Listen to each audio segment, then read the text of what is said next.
Hi my dear family, നമുക്കിന്നൊരു യാത്ര പോയാലോ? അതിമനോഹരമായൊരു യാത്ര.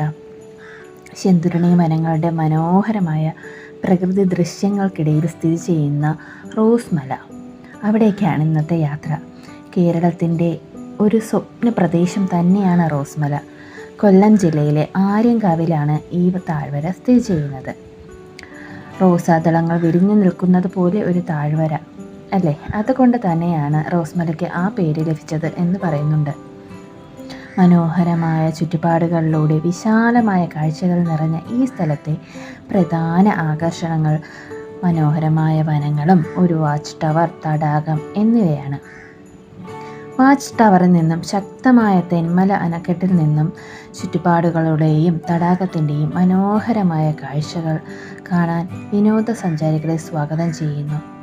പ്രകൃതിയുടെ സമൃദ്ധിയിൽ സമൃദ്ധമായ ഈ മനോഹരമായ താഴ്വര സന്ദർശിക്കുക എന്നത് ഒരു മനം മയക്കുന്ന ഒരു അനുഭവം തന്നെയാണ്. കേരളത്തിൻ്റെ ഒരു ഒളിഞ്ഞിരിക്കുന്ന അതിസുന്ദരമായ വിനോദസഞ്ചാര കേന്ദ്രം തന്നെയാണ് റോസ് മല. അതിനാൽ തന്നെ നമ്മുടെ കൊല്ലം ജില്ലയിൽ പോലും ഇത് അത്ര പ്രശസ്തമായിരിക്കാൻ വഴിയില്ല. അങ്ങനെ ആരും അറിയാതെ കിടക്കുന്നത് കൊണ്ട് തന്നെ അതിൻ്റെ സൗന്ദര്യവും ആ ഒരു മനോഹാരിതയും നല്ലതുപോലെ തന്നെ സംരക്ഷിക്കപ്പെടുന്നതുമുണ്ട്. നഗരത്തിലെ തിരക്കുകളിൽ നിന്നും ബഹളങ്ങളിൽ നിന്നും മാറി ശാന്തതയുടെയും സമാധാനത്തിൻ്റെയും പ്രകൃതിയുടെ ശാന്തതയിൽ നിങ്ങൾക്ക് ഇവിടെ വിശ്രമിക്കാനും ആസ്വദിക്കാനും ഒരുപാട് നേരം കഴിയാനും സാധിക്കും.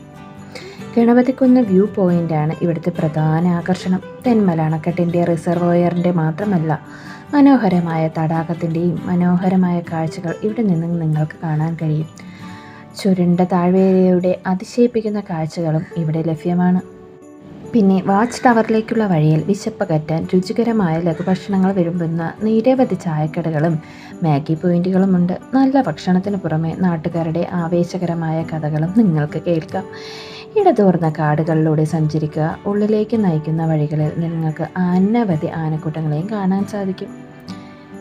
എപ്പോഴും ജാഗ്രതയും പാലിക്കണം. റോസ് മലയ്ക്കും ഒരു രസകരമായ ഒരു ചരിത്രമുണ്ട്. ഒരിക്കൽ ഒരു ബ്രിട്ടീഷുകാരൻ ഇവിടെ ഒരു വലിയ എസ്റ്റേറ്റ് വാങ്ങി. റോസ്ലിൻ എന്ന് വിളിക്കപ്പെടുന്ന തൻ്റെ ഭാര്യയുടെ പേരിട്ടതായി വിശ്വസിക്കപ്പെടുന്നു. ആളുകൾ ക്രമേണ ഇവിടെ സ്ഥിരതാമസമാക്കാൻ തുടങ്ങി. ഇപ്പോൾ ഏകദേശം 250 കുടുംബങ്ങളിൽ കൂടുതൽ ഈ വനത്തിനുള്ളിൽ താമസിക്കുന്നുണ്ട്. ഗ്രാമം പൂർണ്ണമായും സൗരോർജ്ജത്തിൽ പ്രവർത്തിക്കുന്നതിനാൽ ഈ ഗ്രാമം പരിസ്ഥിതി ജീവിതത്തിൻ്റെ ഏറ്റവും വലിയ ഉദാഹരണങ്ങളിൽ ഒന്ന് തന്നെയാണ്.